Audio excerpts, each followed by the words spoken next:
শুভ সন্ধ্যা বন্ধুরা। তো দেখো আমরা এখন সকলেই রেডি হয়ে গেছি। আজকে ছুটির দিন, তো ওর জন্য একেবারে খেয়ে দিয়ে সবাই মিলে একটা ঘুম দিয়েছি, ভাত ঘুম। হ্যাঁ, আর এখন সময় হচ্ছে 8:20। তো একটু রেডি হয়েছি, সবাই মিলে একটু বাইরে যাব আর কি। একটু বাইরে না বেরোলে আর ভালো লাগছে না। মা কোথায় যাব? দেখি দাদা কোথায় নিয়ে যায়। সুভাষ মেলায় যাবে মা?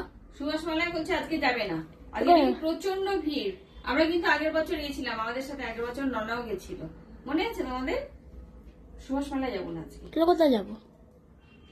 দেখি কোথায় এমনি ঘুরে আসি, ঘুরবো, একটু ফুচকা টুচকা খেয়ে আসবো, এই আর কি। পাপড়ি চাট খাবো, ফুচকা খাবো না। পাপড়ি চাট আমি কালকেও খেয়েছি।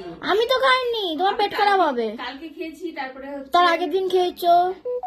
ঘড়িটা আমি পড়তে পারছি না, বাবা পড়িয়ে দেবে, দাদা পড়িয়ে দেবে। আমি পড়ে দেবো। গাড়ি অর্ডার গাড়ি নিচে আসছে, দেখি কোথায় যাই, একটু ঘুরে আসি। হ্যাঁ চলো, যেখানে যাচ্ছি সেখানে তোমাদের সাথে দেখা হবেই। আর ভিড় ভাট্টার মধ্যে না আমরা ওটা ঘুরতে পারি না। কই গো তোমরা? পজ কর।